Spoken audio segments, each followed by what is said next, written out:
bagaimana perjalanan kita nanti mulai dari keberangkatan hingga kepulangan kembali ke Indonesia.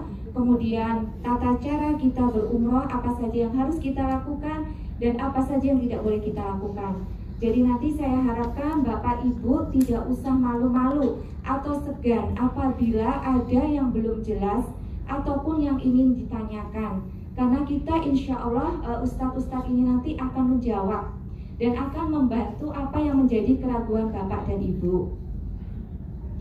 Dan juga saya selaku dari owner Travel Sidoarjo, mohon maaf apabila dalam pelaksanaan serta penyajian ataupun hidangan yang akan kita berikan ada kekurangan. Kami mohon maaf karena kesempurnaan hanya milik Allah. Akhir kata, saya tidak panjang lebar. Mudah-mudahan acara ini bermanfaat bagi kita semua sehingga menambah wawasan, informasi serta berita-berita terbaru yang akan disampaikan oleh Ustadz, karena banyak berita baru yang kita dapatkan dari pihak Saudi. Jadi saya harap Bapak dan Ibu benar-benar memperhatikan serta apa saja yang menjadi unek-unek Bapak Ibu nanti bisa disampaikan kepada kita sehingga nanti ada solusinya. Terima kasih. Akhir kata, wassalamualaikum warahmatullahi wabarakatuh.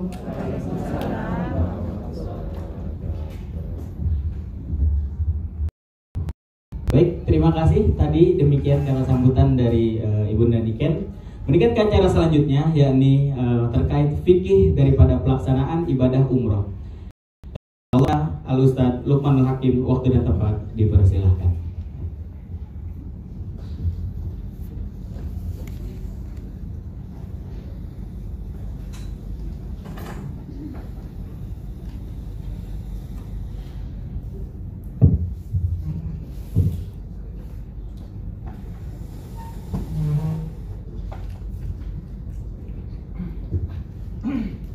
Bismillahirrahmanirrahim. Assalamualaikum warahmatullahi wabarakatuh. Ini mau umrah semua kan ya? Kok jawab salamnya lemes amat? Umroh itu mengelilingi Ka'bah, itu bisa sampai sa'inya pun itu bisa berjarak 8 km. 8 kilo Pak, dari sini bisa sampai mana tuh? Stasiun Pasar Turi jauh lagi, sana lagi ya. Ya. Ini kalau kita jawabnya Waalaikumsalam warahmatullahi wabarakatuh, pas tawaf Subhanallah, aduh capek.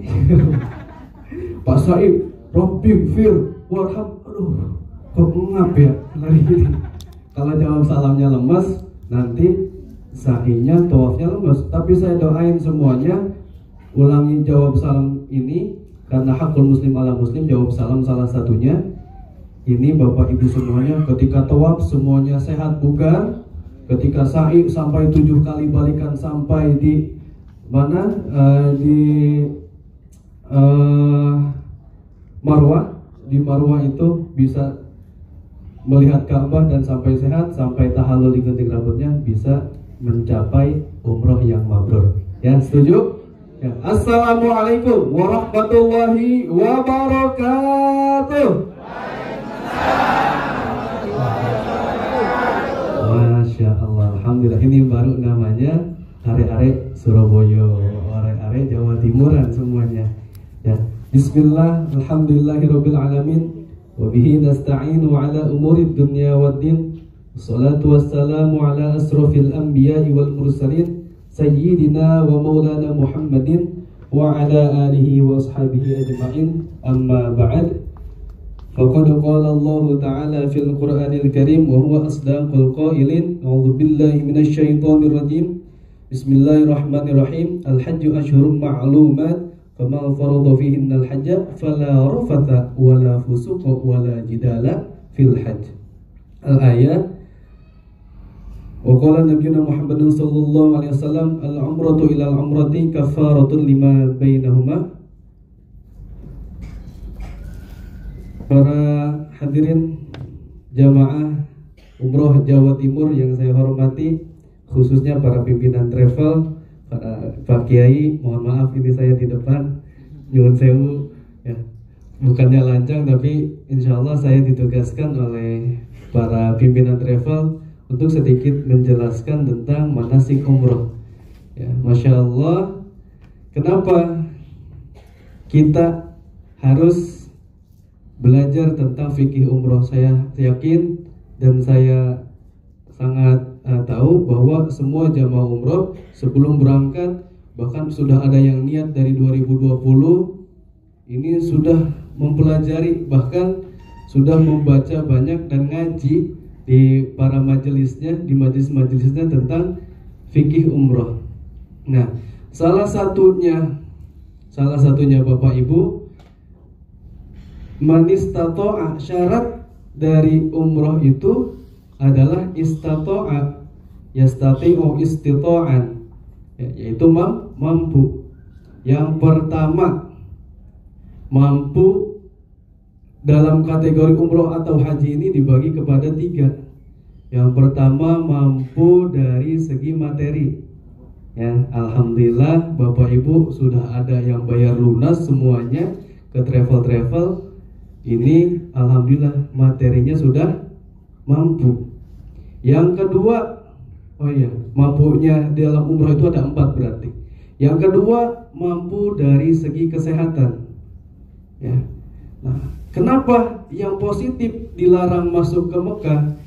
Tadi Ibu bertanya, gimana nih kalau positif ketika banding tetap positif? Itu naudzubillah, tapi insya Allah travel akan membantu semuanya. Nah, yang kedua ini mampu dari segi kesehatan.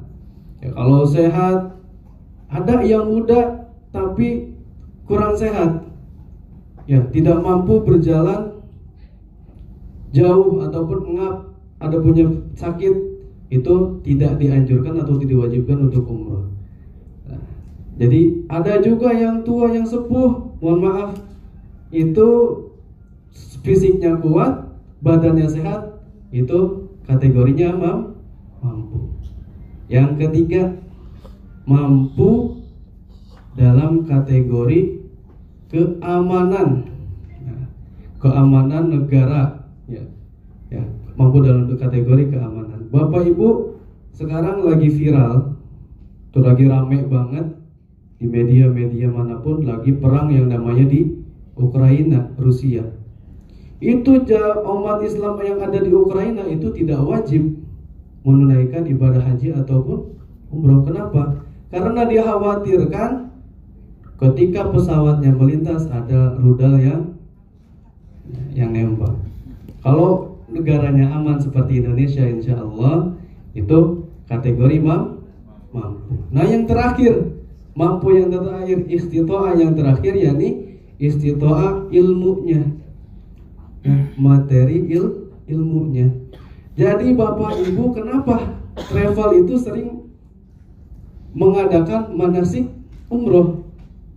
Ini untuk bekal Bapak Ibu semuanya, untuk bekal Bapak Ibu ketika ada di Mekah dan di Madinah.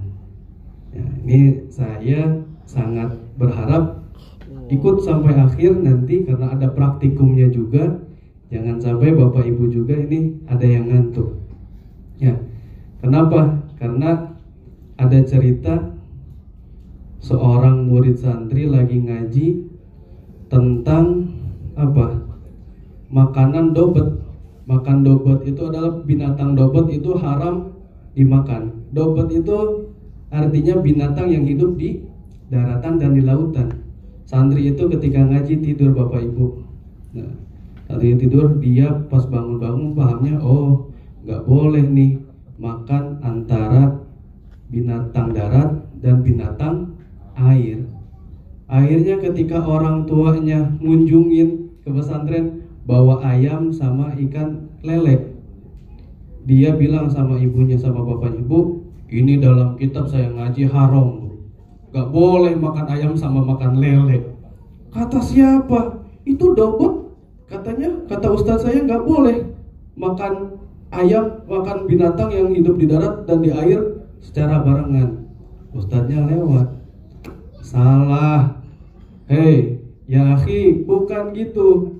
Dobot itu ente lagi tidur, lagi ngaji tidur kayaknya nih. Dobot itu adalah binatang darat dan yang binatang yang hidup di darat dan di air. Itu yang diharamkan. Nah, jadi saya harap Bapak Ibu semuanya bisa fokus, insya Allah nanti juga bukan dari saya, nanti dari Yai, untuk kita ngaji bareng-bareng tentang fikih umroh. Ngajinya ngaji modern. Nanti silakan di slide, insya Allah ada yang namanya fikih umroh. Bismillahirrahmanirrahim. Yang pertama adalah rukun umroh. Rukun umroh, Bapak Ibu silahkan lihat di slide-nya. Rukun umroh itu ada 5. Saya boleh minta tangannya, tangannya diangkat seperti ini. Ya, saya tanya, rukun umroh ada berapa? 5. Rukun umroh ada 5. 1 ihram. Berapa? 1 2 3 4 5 ya, terima kasih. Tepuk tangan buat semuanya. Biar gak pegel tangannya. Ya. Ini rukun umroh itu ada 5. 1 tawaf atau ihram. Betul, berarti masih fokus. Saya yang gak fokus. 1 ihram, 2 tawaf, 3 sa'i, 4 tahallul, 5 tertib. Nah, Mas Lukman, Ustadz Rizky, boleh nggak saya mau umroh tapi saya pengen tawaf dulu baru ihram? Bisa nggak Bapak Ibu? Nggak bisa, ya, nggak bisa karena wajib tertib seperti wudhu. Wudhu itu dari niat ghuslul wajhi, ghuslul yadain, itu harus berurutan, nggak boleh wudhu itu tangan dulu baru wajah. Ini sama seperti sholat, ya Bapak Ibu semuanya. Yang pertama yakni adalah ihram. Ma huwal ihram? Apa itu ihram? Ihram adalah berasal dari kata harama yuharimu ihraman. Ya, artinya haram. Artinya kalau dari segi bahasa itu haram. Ihram itu adalah haram. Nah, dalam istilahnya ihram itu adalah niat memulai melaksanakan ibadah umroh. Artinya ketika sudah berniat ibadah umroh, maka kondisinya adalah sudah berihram. Maksudnya apa, Mas Lukman? Maksudnya adalah ketika kita niat seperti saya contohkan seperti sholat. Ketika kita niat sholat usolli fardhu zuhri 4 rakaati mustaqbil qiblati Ka'bah adaan lillahi ta'ala, adaan makmuman lillahi ta'ala, Allahu Akbar. Ketika sholat apakah kita boleh makan dan minum? Tidak boleh. Nah, sama persis dengan ihram. Ihram ketika kita berniat labbaika Allahumma umratan. Nah, niat umroh itu seperti apa Mas Lukman? Ada dua pendapat. Yang pertama ada 3 kata bahasa Arabnya. Kalau mau ini apa? Mudah-mudahan bisa semuanya. Ini adalah niat berumroh. Ya, boleh kita baca bareng-bareng. Saya baca duluan. Nanti Bapak Ibu boleh baca bersama-sama. Bismillahirrahmanirrahim. Labbaika Allahumma umratan. Labbaika Allahumma umratan. Labbaika Allahumma umratan. Nah, Mas Lukman, kok ini niat umrohnya kok nggak ada nawaitunya? Kalau biasa kalau niat itu pakai nawaitu, bisa nggak? Ada yang pakai niat nawaitu. Tapi labbaika Allahumma umratan ini sudah sama. Artinya aku memenuhi panggilanmu ya Allah untuk berumroh. Atau mau yang pakai nawaitu, niat nawaitu? Ada yang mau? Ada ya. Bismillahirrahmanirrahim.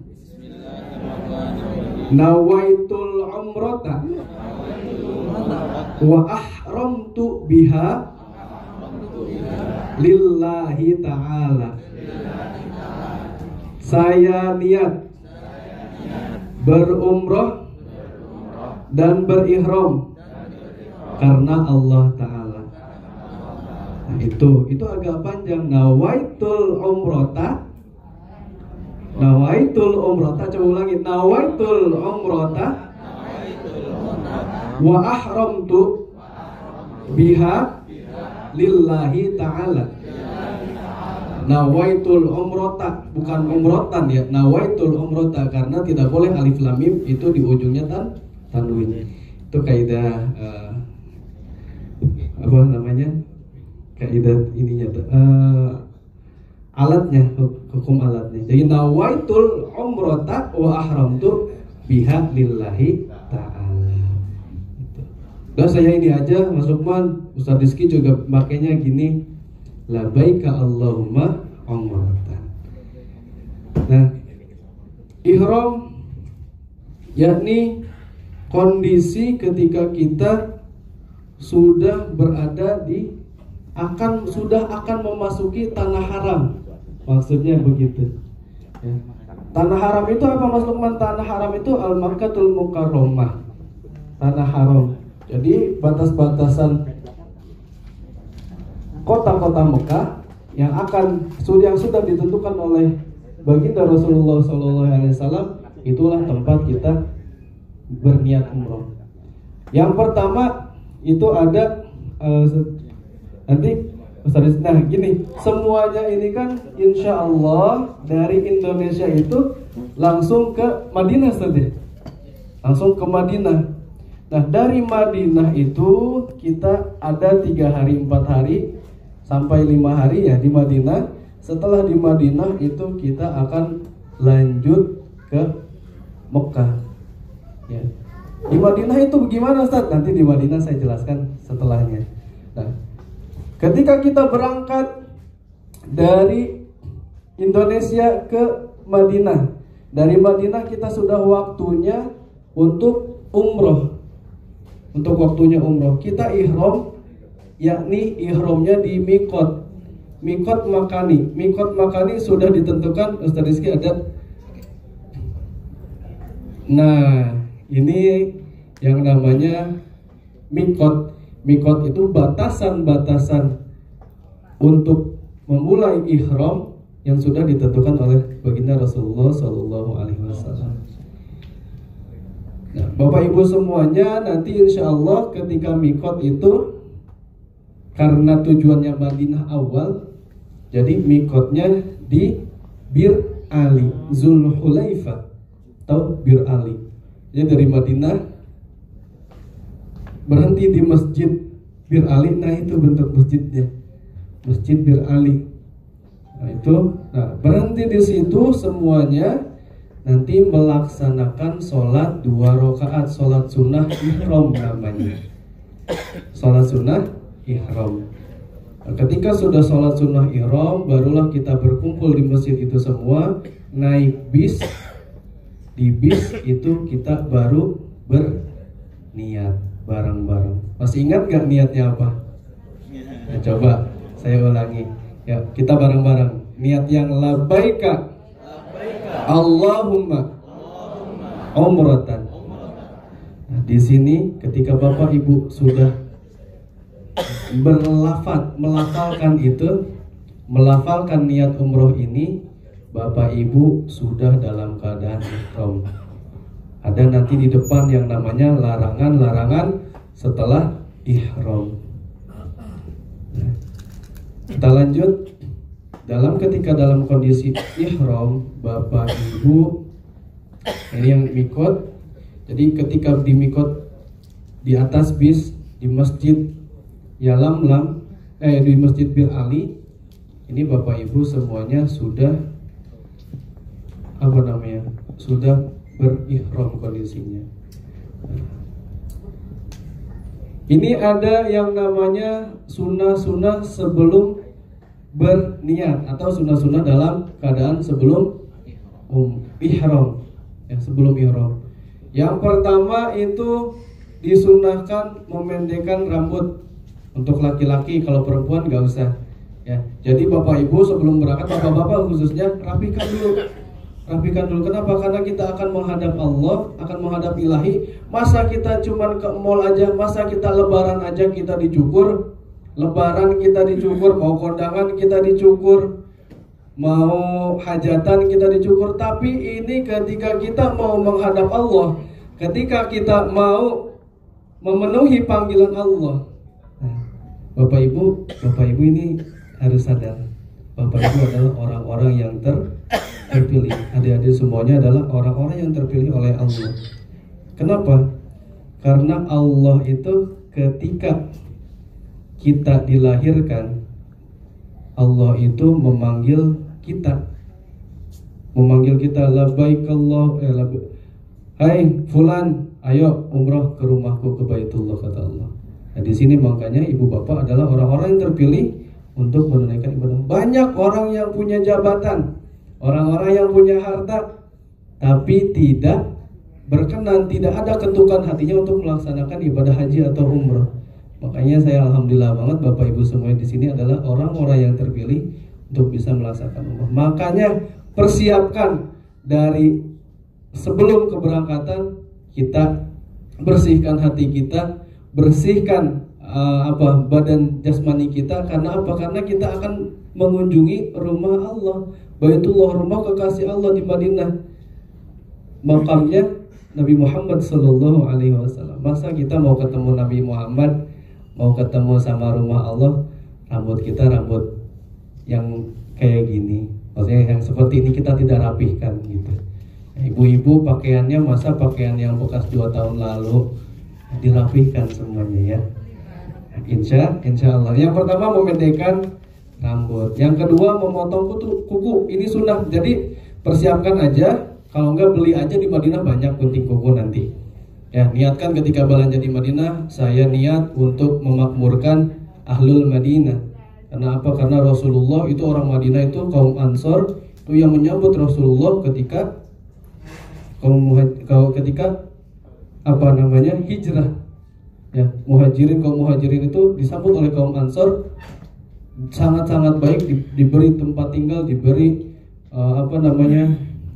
harta oleh kaum Ansor. Makanya ketika belanja di Madinah, apapun, belanja kurma, ini dari guru saya, belanja kurma, belanja apapun, belanja gamis, koko di Madinah, niatkan untuk memakmurkan ahlul Madinah. Insya Allah pahalanya untuk Bapak Ibu, karena untuk memakmurkan ahlul Madinah dan Mekah itu dua kota yang akan dijaga. Yang kedua memotong kuku. Yang ketiga mandi sunnah ihram. Nah, niat mandinya apa? Maksudnya, jadi ketika sebelum umroh itu di Madinah itu 5 hari. Di Madinah 5 hari sebelum berangkat ke Mekah, nanti Bapak Ibu semuanya mandi dulu. Ya, mandi dulu di Madinah itu, mandi dulu, niat mandi ihram, nawaitul husla lil ihrami. Gitu aja cukup. Kalau enggak, saya niat mandi untuk berihram, persiapan umroh karena Allah Ta'ala. Boleh enggak pakai bahasa Indonesia, bahasa Jawa, boleh enggak? Boleh. Gusti Allah tuh maha tahu, insya Allah. Nah, yang ketiga, yang keempat berwudu nanti di masjid Bir Ali, memakai wangi-wangian. Nah, Bapak Ibu sebelum mengucapkan niat labbaika Allahumma umratan, boleh tuh pakai wangi-wangian, pakai wangian oles ataupun semprot-semprotan ya. Tapi setelah mengucap labbaika Allahumma umratan, haram hukumnya pakai wangi-wangian, nanti kena dam atau fidyah. Damnya itu apa? Memotong 1 ekor kambing. Kan Ustaz ini umroh, emang kok gitu banget sih? Ya, ini udah hukum Allah. Kalau mau menurutkan silahkan, kalau tidak, naudzubillah. Nah, ini wangi-wangian. Ini hal sepele tapi tapi sangat riskan. Nah, yang keenam itu sholat sunnah 2 rakaat, sholat sunnah ihram di Masjid Bir Ali. Nanti insya Allah dipimpin sama pimpinan rombongan, ada Ustaz Rizky dan ada Pak Yai. Gitu. Selanjutnya, ini sunnah-sunnahnya ya. Yang selanjutnya tadi ketika ada sunnah, ini ada larangannya. Yang pertama wala tadi surat Al-Baqarah ayat 198, Al-Hajju asyhurun ma'lumat. Haji itu adalah pada bulan-bulan yang dimaklumkan, yang diperbolehkan. Fala rafatha wala fusuqa wala jidala fil hajj. Yang pertama dilarang rafath. Rafath itu berkata kasar, berkata tidak pantas. Yang kedua fusuk, berbuat merusak. Yang ketiga wala jidala, dilarang berdebat. Yang ketiga nih, dilarang berdebat. Ini kan sudah mendekati 2024. Misalkan nih ya Bapak Ibu, saya dukung si ini, enggak lah si ini mah A, si ini mah A, si ini B, saya dukungnya si B nih, si B mah ini, enggak. Nah, gitu. Ini tidak boleh berdebat. Ataupun antar keluarga, adik sama kakak, ini enggak mau saya duduk di sini, kakak saya mau di pojok, enggak mau saya di pojok. Itu tidak boleh seperti itu. Ya, berdebat apapun tentang, apalagi bukan tentang agama pun tidak boleh. Yang kedua itu dilarang fusuk, merusak atau melalaikan. Contohnya Bapak Ibu ketemu tanaman, di sana ada tanaman kurma, pohon-pohon kurma, Bapak Ibu memotong tuh daunnya ataupun kulitnya sedikit, itu tidak boleh. Ya. Yang ketiga itu berkata sia-sia. Yang pertama itu rofas, berkata sia-sia atau tidak pantas, itu mohon maaf seperti berkata yang tidak boleh, yang berkata kasar lah, kayak gitu. Selanjutnya larangannya ada larangan lagi. Nah ini larangan setelah berniat ihram. Ustaz, berat banget larangannya. Berat nggak? Enggak. Sama seperti sholat ihram itu. Saya lagi-lagi bilang sama seperti sholat. Nah, yang pertama larangan. Nah ini larangan yang ini adalah materi pada tahun 2020 atau 2019. Ya. Ada lagi yang namanya manasik umroh masa pandemi. Saya akan garis bawahi yang pertama khusus untuk bagi wanita, yakni dilarang untuk menutup muka atau pakai cadar atau pakai masker. Sekarang Ustadz gimana ini? Ini kan ini kan dalam kondisi pandemi. Ya, kondisi pandemi ini kan diwajibkan. Aduh, saya kalau nggak pakai masker saya takut kena virus. Gitu kan. Nah, bahkan di Saudi pun sampai hari ini, sampai kemarin itu diwajibkan pakai masker. Sampai hari kemarin diwajibkan pakai masker. Kalau yang buka masker di luar Masjidil Haram di seluruh Saudi Arabia itu kena denda yang namanya 1.000 rial. Tapi kabar baiknya ini akan diumumkan setelah resmi. Ini ada informasi dari rekan kami yang ada di Saudi bahwa di Saudi sudah tidak wajib memakai masker. Alhamdulillah. Tadi subuh saya sama Ustaz Rizky baru sampai Surabaya. Sebelum melaksanakan ibadah sholat subuh, alhamdulillah kami sudah bangun. Ada chat dari rekan kami yang ada di Saudi mengirimkan informasi bahwa alhamdulillah Arab Saudi sekarang tidak mewajibkan pada seluruh penziarahnya, seluruh jamaah umroh untuk memakai masker. Larangan ini untuk kewajiban untuk menggunakan masker sudah dicabut. Alhamdulillah. Jadi gimana nih Ustaz? Larangannya ketika umroh itu apakah tetap memakai masker atau tidak ketika tawaf, ketika selama umroh? Wallahu a'lam. Cuman kita menggunakan kaidah fikih dari seluruh imam Maliki, Imam Hambali, Imam Syafi'i, bahkan Imam Syafi'i khususnya di Indonesia ini itu benar-benar memang dalam kitabnya melarang untuk menutup wajah untuk wanita. Jadi ketika berihram, silakan Ustaz Rizky nanti disepakati tuh mau pakai. Imam Maliki boleh, Imam Hambali diperbolehkan karena ada suatu hadis dari Aisyah radhiyallahu an, itu ketika Aisyah dan Rasulullah berumrah, ketika tawaf itu ada kaum ada kaum yang berkuda, laki-laki banyak, itu seperti akan menyerang. Makanya Aisyah sempat ketika bertawaf itu, Siti Aisyah radhiyallahu an ketika bertawaf itu memakai niqab, cadarnya, seluruh muka ditutup. Nah, itu salah satu hadis, tapi itu hadisnya tidak masyhur. Seperti kil, kalau dalam ininya kil, di pendapat yang kecil gitu, diperbolehkan untuk menutup masker, khususnya ketika berperang, apalagi ketika berperang atau pandemi. Nah, nanti nanti sama Ustaz Rizky disepakatin. Tapi insya Allah kalau sudah larangan kewajiban menggunakan masker sudah dicabut, maka selama prosesi umroh, setelah berniat umroh untuk perempuan itu tidak boleh menggunakan masker. Ya. Jadi kalau nantinya kedepannya ada peraturan baru lagi, dipersiapkan aja maskernya. Berapa jam Ustaz saya tidak menggunakan masker, tidak menutup muka? Karena sekarang itu kan menggunakan masker seperti udah kebiasaan ya Bu ya, kayak ya udah biasa banget lah gitu. Karena kita juga sama-sama takut naudzubillah gitu kan, ada virus berkeliaran. Tapi insya Allah lah, namanya umroh, mudah-mudahan kita dijaga. Jadi berapa jam nih tidak menggunakan masker? Perjalanan dari Madinah ke Mekah itu selama 6 jam. Nah, di Mekah itu kita sampai hotel istirahat sekitar setengah jam atau 1 jam, 7 jam. Prosesi umroh dari hotel kita berangkat, turun di Masjidil Haram, kita ke Mekah itu sekitar 1,5 jam. Maka menahan tidak memakai masker itu sekitar 8 jam sampai tahallul. Begitu. Siap nggak Ibu Bapak?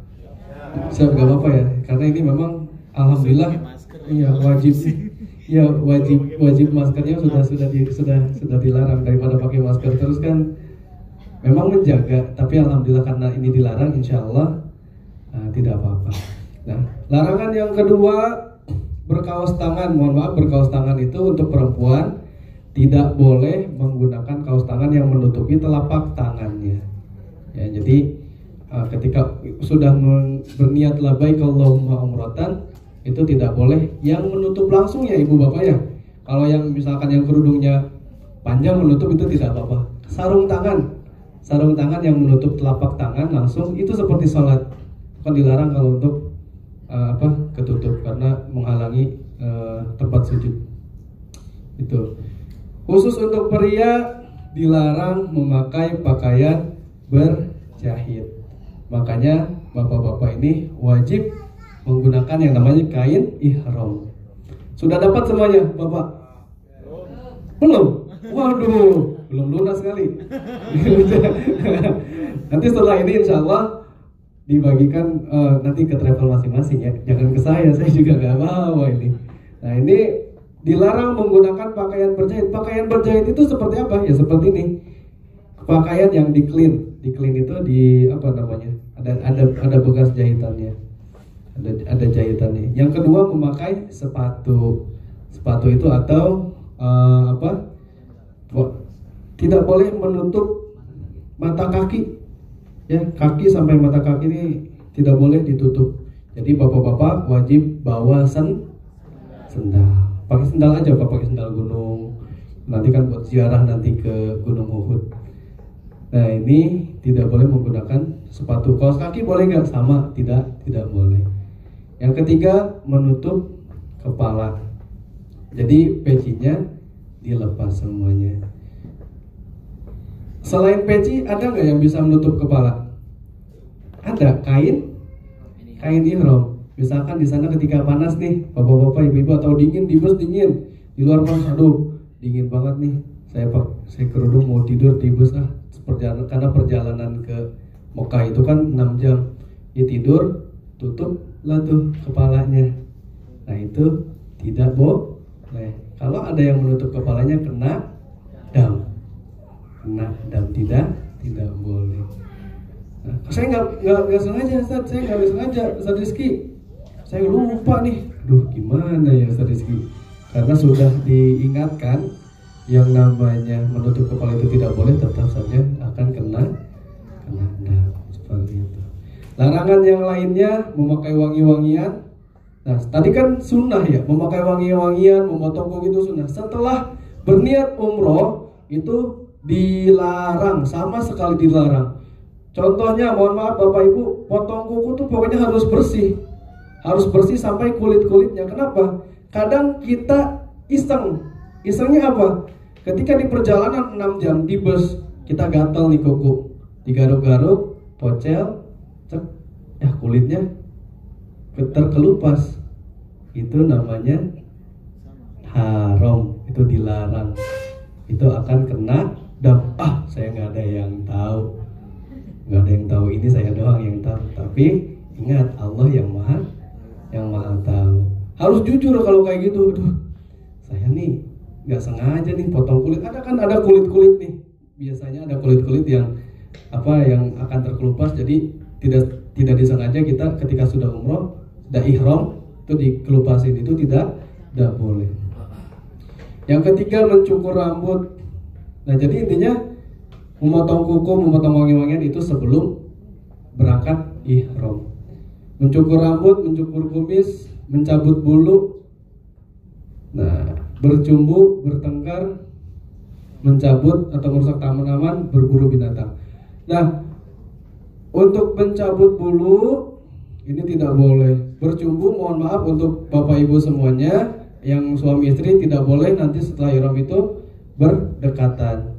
Yaitu tidak boleh berdekatan. Takut ada rasa, mohon maaf, rasa hawa nafsu, itu sama aja, itu dilarang. Tidak boleh, pokoknya diperbanyak untuk berzikir. Berburu binatang, insya Allah di sana nggak ada nyamuk. Jadi kalau ada nyamuk kan biasa kita pengen gatal aja tuh, pengen nepok ya. Itu tidak boleh. Oke, selanjutnya kita mau pakai kain ihram. Nah, ini jadi khusus untuk bapak-bapak, kita akan praktikan yang namanya menggunakan kain ihram. Di sini sudah ada yang bisa pakai kain ihram, ada yang bisa belum, Pak? Belum ya? Belum, masa? Belum ada yang bisa ini. Nanti akan diwakili beberapa orang, akan dipraktikkan sama Ustaz Rizky. Kita praktek menggunakan kain ihram. Ini kenapa kita harus ada praktek? Karena harus belajar. Gimana sih caranya Ustaz Rizky biar pakai kain ihram itu bisa langkah kita jauh, sama mohon maaf, bapak-bapak itu kan tidak boleh pakai dalaman. Ya, gimana caranya? Harus tertutup tuh. Mohon maaf, si burung kutilang. Maksudnya ini ada caranya, karena memang tidak boleh pakai dalaman sama sekali, tidak boleh. Semuanya harus dilepas. Ya, kaos dalam tidak boleh. Dalaman itu tidak boleh. Nah, ini kita akan praktek menggunakan kain ihram. Monggo Ustaz Rizky. Ya, Bapak Ibu sekalian, sedikit untuk teori menggunakan kain ihram. Ya, kenapa harus ada teorinya? Karena jangan sampai ada yang tidak ingin terlihat itu kelihatan. Ya, betul ya.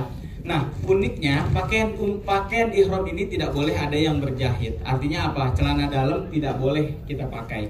Benar-benar murni hanya dari sini.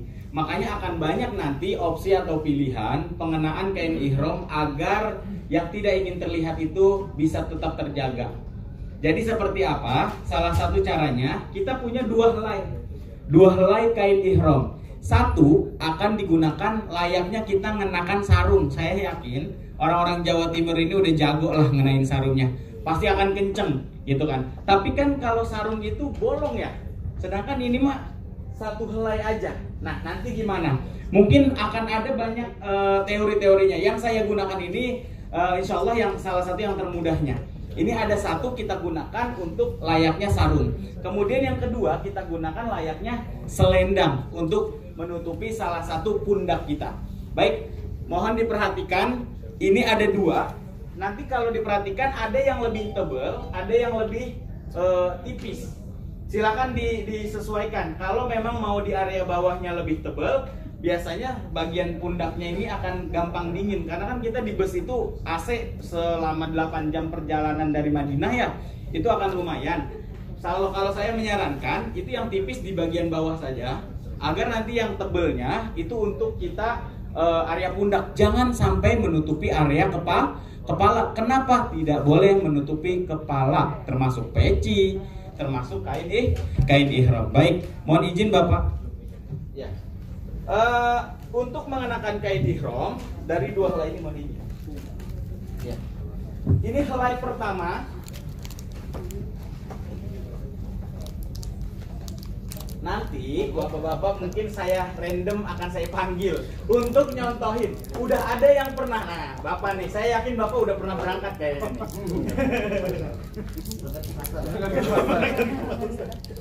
Baik bapak-bapak sekalian, ini adalah kain ihram area bawah. Kita bisa temukan seperti ini. Kita bisa pertemukan seperti ini, dikurangi untuk sekitaran 15 atau 1 jengkal kayak gini. Ini helai keduanya ditempel di sini. Untuk apa? Kita lipat ke bagian dalamnya. Nah, setelah kayak gini bisa kita kenakan layaknya sarung. Ini yang punya saya biasanya lebih besar ya, sesuai dengan badan ya. Kayaknya ini bukan cocok buat saya. Oke, kelihatan nggak? Jongkok. Iya, sebentar. Bisa digulung ya seperti sarung seperti biasa ya. Fix kekecilan. Nah, kita tes. Nah, ini kalau kita jongkok atau kita sholat seperti apa ini bisa terjaga karena ini masuk ke dalam. Seperti itu. Nah, boleh seperti ini atau ada lagi. Tekan. Ini kita selemparkan ke sini. Nah, kita masukin ke dalam. Sisanya kita gunakan layaknya sarung. Bingung? Ya udah, saya akan pilih salah satu untuk maju. Saya mau yang paling muda. Masnya boleh maju ke depan. Ayo, kan tadi saya bilang yang muda pokoknya bakal bantu saya buat ngebimbing orang-orang tua. Setuju ya? Karena tenagannya lebih banyak. Oke. Biasa pakai sarung kan Mas? Biasa ya? Oke. Nah, fokus ke area sini aja. Yang bawah dulu. Lagi dari awal. Coba cek. Nah, bagus nih. Bagus nih. Hah? Ini aman tuh. Masuk dia, terlipat dia tuh. Masuk. Nih, kalau ini kan udah sampai ke belakang tuh. Memang agak kecil. Ah, ini bagus nih. Nah, seperti ini ya, Ibu. Sini Masnya di tengah dong. Kelihatannya Bapak-bapak ya? Nanti kalau sudah dapat kain ihram, dicoba di rumah. Jangan sampai pada saat nanti di minggu, Ustaz, pakein saya. Udah nggak pakai jangan dalam minta saya pakein. Kan saya bingung ya. Pakein saya. Jadi seperti itu ya, pakai. Mungkin ada yang mau nyoba? Ayo, ada yang mau mumpung di sini. Bagus. Ayo. Bagus, ayo boleh bagus. Oke. Ayo, Paman. Nah, beliau ini pasti udah sering pakai sarung nih. Silakan, Pak. Ready? Ini ada lagi. Oh, ini saya buka.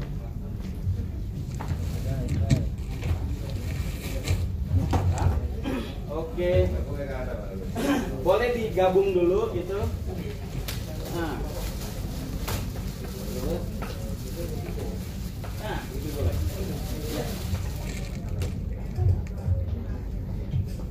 Yang penting kenceng ya. Yang belakang. Yang belakang siapa yang mau nyoba? Ayo boleh, Bapak. Bapak boleh. Boleh. Nah, apa namanya saya lupa. Ayo Bapak boleh coba. Ready. Ready. Ready monggo. Kalau saya dulu waktu di pondok pesantren, biar gulungannya kencang itu gulung sekecil mungkin. Jadi jangan sampai ada ruangan di sininya. Gulung sekecil mungkin itu efeknya nanti akan lebih kencang. Nah. Pak, silakan Pak. Coba Pak. Oh iya. Nah gini boleh. Jadi boleh gini Pak. Ini atau lebih panjang ya. Untuk mengunci dia. Nah, sisanya kembali seperti itu. Atau boleh kalau kita udah ini boleh. Atau di tengah ini.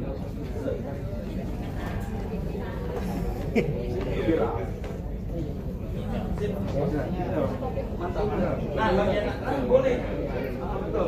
Terus ada, saya udah beli sabuk yang tanpa jahitan, tahu ya Pak ya? Kalau kayak jawara itu yang biasa pakai ada warna hijau, ada warna putih.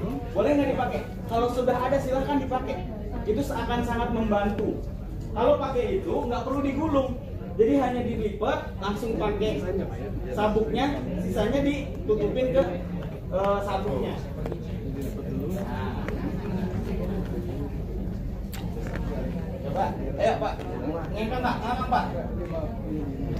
Nah, ini bisa dipegang sekali lagi. Bapak rapin nih Bapak. Oke. Sekarang bagian atas, ada lagi nggak ihramnya? Kelihatan. Oke, bagian atasnya.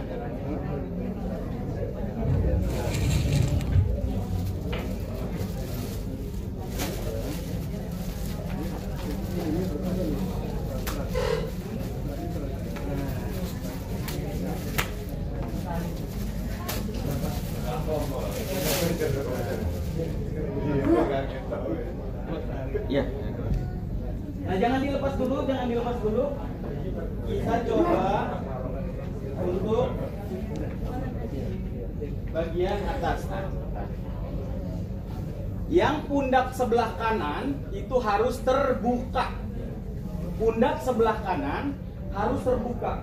Kenapa harus terbuka? Ini mengikut daripada kegiatan yang dilakukan Rasulullah. Waktu itu Bapak Ibu sekalian, pada suatu musim haji, pada saat tawaf, waktu itu kaum suku Quraisy menganggap bahwa kaum muslimin ketika itu banyak yang terserang penyakit, banyak yang terkena corona kalau kata kita zaman sekarang, banyak yang lemas, banyak yang demam segala macam. Akhirnya kata Rasulullah, buka pundak kanan yang sebelah kanan kalian untuk menunjukkan seberapa kuat umat muslim. Tunjukkan badan-badan kalian yang kekar, tunjukkan bahwa kalian adalah orang yang sehat dan bergizi. Jadi kita mengikuti kegiatan Rasulullah, yaitu dengan membuka pundak sebelah kanan, paham ya? Boleh nggak saya diginiin, ditutup? Boleh, tapi sunnahnya seperti ini. Pada saat kita tawaf, disunnahkan seperti ini, karena yang sebelah kiri akan selalu menghadap ke arah Ka'bah. Yang sebelah kanan kita menghadap kepada, kita digambarkan bahwa itu menghadap kepada suku Quraisy yang sedang melihat kaum muslimin sedang bertawaf. Jadi seperti ini. Kalau di dalam bus saya dingin, boleh nggak? Boleh. Pada saat sholat disunahkan seperti ini karena ini adalah bagian dari kesopanan. Ketika kita sholat, walaupun bukan bagian daripada aurat, kita tutup. Paham ya sampai sini ya? Oke. Sekarang bagaimana nutupnya? Saya kan nggak ada nih. Nah, ini diselendangkan. Yang bagian ujung sebelah kiri dimasukkan ke dalam sarung bawah. Masukkan ke sini. Set. Oke. Kemudian yang kanan kita selendangkan ke belakang. Seperti ini. Jadi yang belakang itu disangkutkan ke belakang biar nggak terjatuh ketika sholat. Nah, misalnya kayak gini. Nah, boleh. Sebelah kiri, kan gini. Sebelah kiri ambil, masukkan ke belakang. Nah, di pundak sini, pasang ke pundaknya. Ujungnya selipkan ke belakang. Set, maaf ya Pak ya. Nah, sisanya diselendang. Nah, iya, boleh Bapak coba. Nah, ini ke belakang. Kenapa akan ada tutorialnya karena Bapak Ibu sekalian, perjalanan dari Madinah ke Mekah itu memakan waktu kurang lebih 8 jam. 8 jam sampai kota Mekah, kita akan langsung ke hotel, nggak langsung ke masjid. Sampai di hotel nanti akan ada kegiatan-kegiatan memasukkan koper dan lain sebagainya. Banyak kegiatan yang menimbulkan gerakan-gerakan yang khawatirnya akan efeknya terlepas kayak ihromnya. Paham ya? Makanya harus ada tipsnya biar lebih rapi. Kayak gitu. Ininya terlalu banyak ya. Nah, yang ini gini. Nah, iya.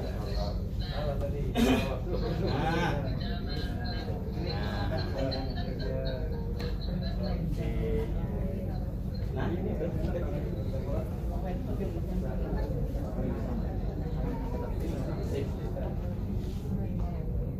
Oke. Ya, gantian. Enak ya Pak ya, kirinya nggak nyangkut ya. Oke. Boleh gantian? Oke, mohon maaf nggak bisa semuanya. Biasanya saya semuanya kalau jamaahnya itu 20-25. Kalau kelamaan nanti kita habis di praktek untuk mengenakan kain ihram ya.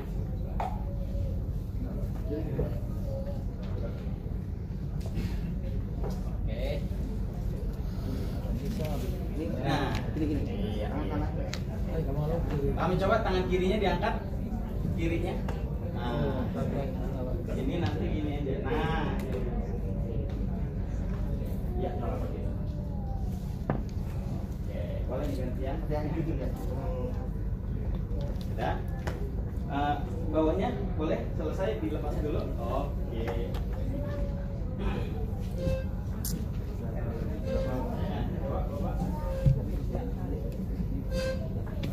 Oke. Pada saat pun nanti ketika kita sedang mikot di Bir Ali, akan nanti pada saat mengenakan kain ihram nanti dibantu. Saya akan cek satu-satu, memastikan pakaiannya rapi dan kuat. Minimal itu bagian bawahnya, karena bagian atas tuh memang bisa kita buka lah kayak gitu. Bawahnya itu harus kencang. Kalau saya dulu zaman mondok itu biasanya gulungannya harus kecil mulainya, biar nanti kencang. Ya, ini masuk dulu. Iya, sip. Udah semuanya? Oke, mohon dilepas, boleh balik ke tempatnya.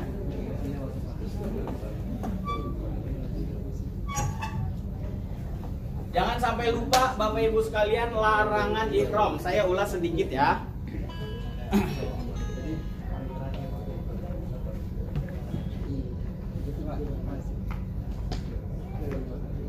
Nah,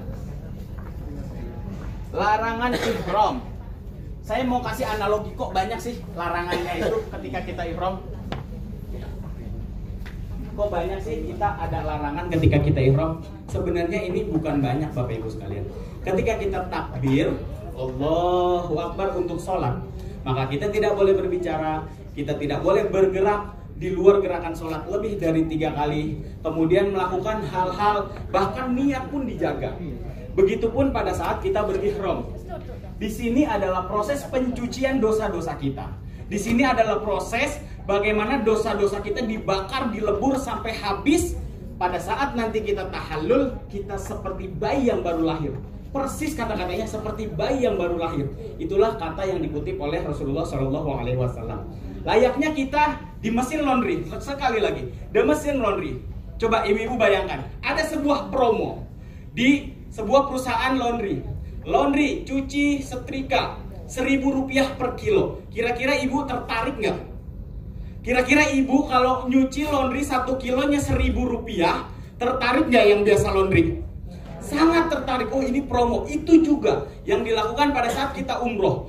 Gampang sekali kita mendapatkan pahala, gampang sekali dosa-dosa kita terhapus. Maka dari itu, mumpung ada promo, mumpung dosa-dosa kita gampang terhapus, gampang mendapatkan pahala, kita bawa seluruh dosa kita. Kita ibaratkan dengan pakaian.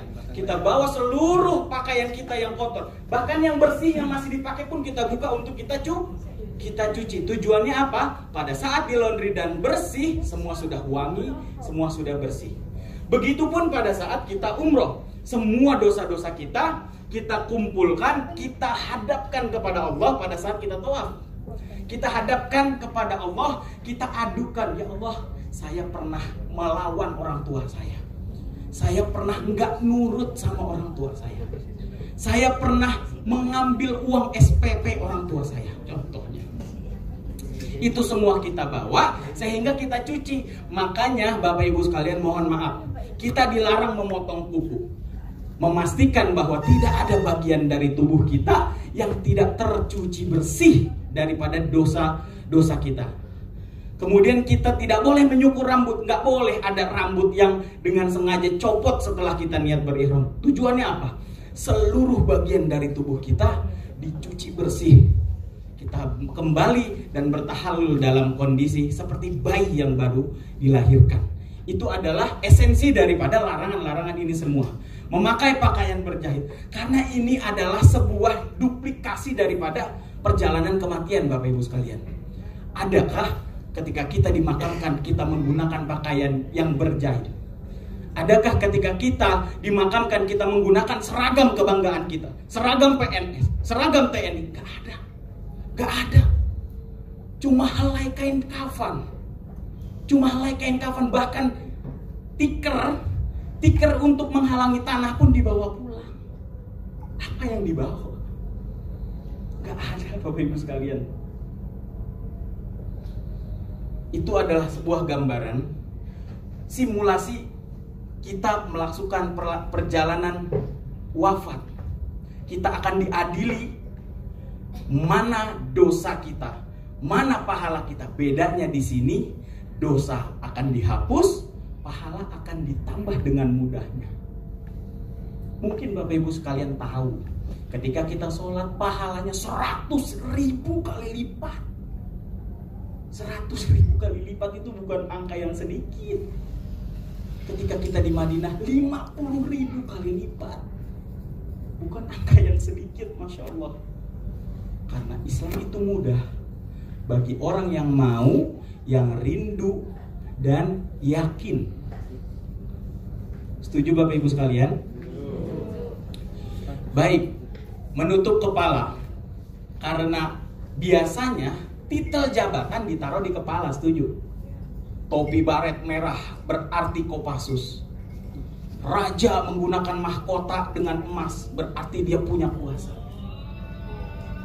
Alhamdulillah sudah zuhur Bapak Ibu sekalian. Sebentar akan dilanjutkan terkait fikih.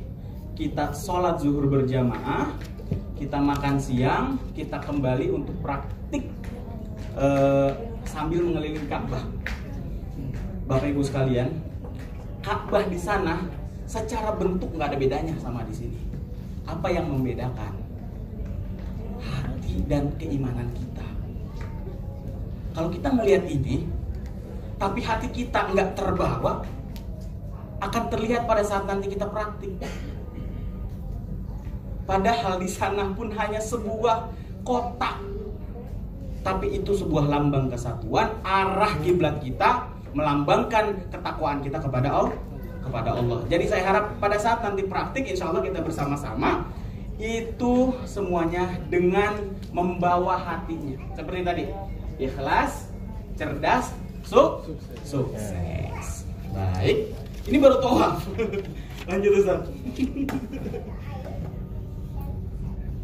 Bapak Ibu semuanya, kita akan sedikit agak cepat nggak apa-apa ya, karena nanti teorinya ada Pak Yai, ada Ustaz Rizky, insya Allah nanti sama-sama. Di sana pun kita dibimbing. Ya, tadi bapak-bapak terus nih, ibu-ibu gimana? Ibu-ibu itu ketika umroh, insya Allah tidak terlalu repot. Ibu-ibu cukup pakai pakaian terbaiknya, kompakkan saja itu semuanya pakai pakaian putih. Itu yang tidak boleh untuk ibu-ibu, hanya tangan ditutup, tidak boleh sama masker. Alhamdulillah sekarang boleh, maksudnya tidak diwajibkan dipakai. Kemarin ketika masih diwajibkan menggunakan masker, itu ibu-ibu pun, bapak-bapak ibu-ibu ketika umroh dilarang melepas masker gitu. Nah sekarang fikihnya kita kembali, berarti ibu-ibu tidak boleh, bahkan ketika ihram ini tidak boleh menggunakan masker. Semuanya wajib melepaskan masker. Itu aja. untuk ibu-ibu. Ketika prosesinya, umrohnya, ibu-ibu boleh nggak pakai kaos kaki, pakai sepatu? Boleh, wajib, malah itu harus menutup aurat. Ya, nah yang terberat untuk ibu-ibu itu ketika ibu-ibu masuk ke hotel. Ketika sudah dari Madinah, ibu-ibu perjalanan ke Mekah itu istirahat kita sekitar setengah jam, masuk ke hotel, itu ibu-ibu auratnya tidak boleh terlihat oleh sesama ibu-ibu juga, maksudnya sesama teman sekamar itu tidak boleh, baik mahram ataupun bukan, itu auratnya tidak boleh terlihat. Mohon maaf, ketika ke kamar mandi harus sendiri, pakai kamar mandi auratnya semuanya harus ditutup. Ingat ya, tidak boleh. Kenapa? Karena aurat yang terlihat itu wajib, kan di situ ada diwajibkan menutup aurat. Jadi selama ibu-ibu masih selama semuanya masih berihram, itu auratnya tidak boleh terlihat. Sama seperti sholat, kalau terlihat auratnya ngangkat, mohon maaf, itu batal, harus mengulang dari awal. Yang selanjutnya tawaf. Ya. Nah, yang kedua rukun umrah itu yang kedua adalah tawaf. Tawaf, apa itu artinya tawaf? Tawaf adalah mengelilingi Ka'bah sebanyak 7 kali, dimulai dari sudut Hajar Aswad, mana sudut Hajar Aswad, dan diakhiri di sudut Hajar Aswad sebanyak 7 kali. 7 kali putaran. Nah, hitungannya adalah harus sejajar dengan Hajar Aswad. Nah, 7 kali itu Bapak Ibu semuanya harus, pundaknya harus sejajar dengan Hajar Aswad. Dari 7 Hajar Aswad sampai ke Hajar Aswad lagi. Hitungannya begini. Dari sudut Hajar Aswad, istilah Bismillahirrahmanirrahim, Allahu Akbar 1 kali. Keliling subhanallah, alhamdulillah, wala ilaha illallah, wala quwwata. Rukun Yamani, Rabbana atina fid dunya hasanah wa fil akhirati hasanah wa qina adzabannar. Sampai di rukun Hajar Aswad, istilah lagi Bismillahirrahmanirrahim, Allahu Akbar, itu hitungan 1. Begitu hitungannya. Nah, selanjutnya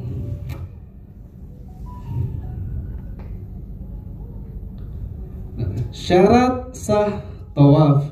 Yang pertama, tawaf itu harus suci dari hadas. Yang kedua, wajib menutup aurat. Yang ketiga, dimulai dari Hajar Aswad, diakhiri dari Hajar Aswad. Menjadikan Ka'bah selalu di sebelah kiri. Dilaksanakan sebanyak 7 kali putaran. Tidak ada tujuan lain kecuali tujuan tawaf. Nah, tawaf ini adalah gambaran persis, dan saya katakan sama seperti dengan sholat. Tawaf ini sama seperti dengan sholat, karena kalau dari ukuran normalnya, kalau kita masuk ke masjid, biasanya kita sholat tahiyatul masjid untuk menghormati masjid itu.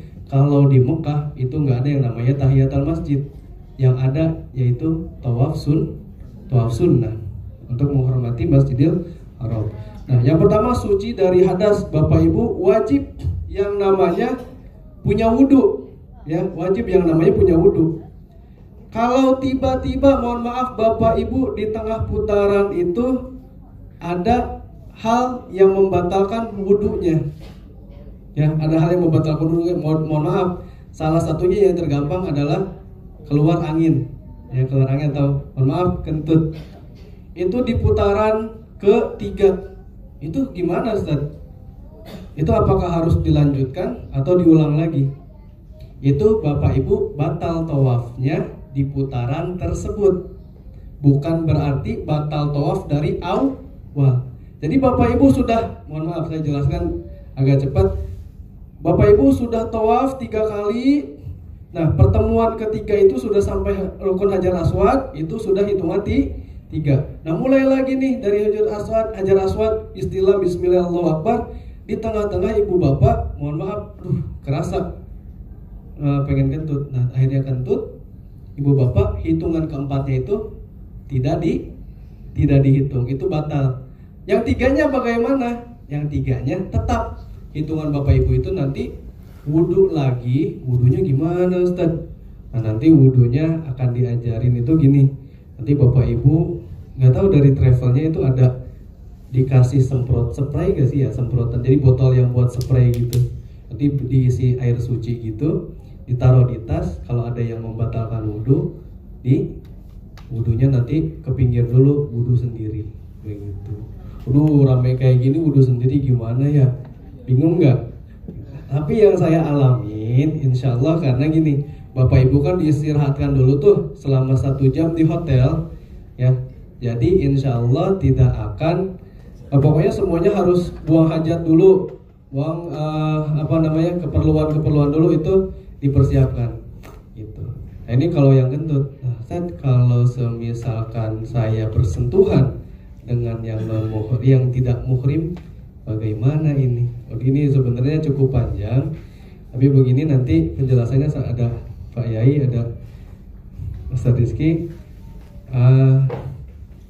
Kita bisa menggunakan kil dalam Imam Syafi'i, ataupun memang kalau kita posisinya tidak tahu itu tidak apa-apa, ataupun kita taklid ke ke Imam Maliki. Tapi taklidnya itu bukan ketika tawaf saja, berarti taklidnya dimulai dari awal mau ihram. Taklidnya apa sih taklid itu, Ustaz? Taklid itu mengikuti aturan Imam Maliki. Kenapa? Mohon maaf, kita di sana memang pasti berdempet-dempetan, antar rombongan aja pasti berdempet-dempetan. Ini gimana kalau bersentuhan, Ustaz? Kalau bersentuhan gimana? Kita kan menggunakan mazhabnya Imam Syafi'i, ketika bersentuhan antara yang bukan mahramnya itu membatalkan wudhu.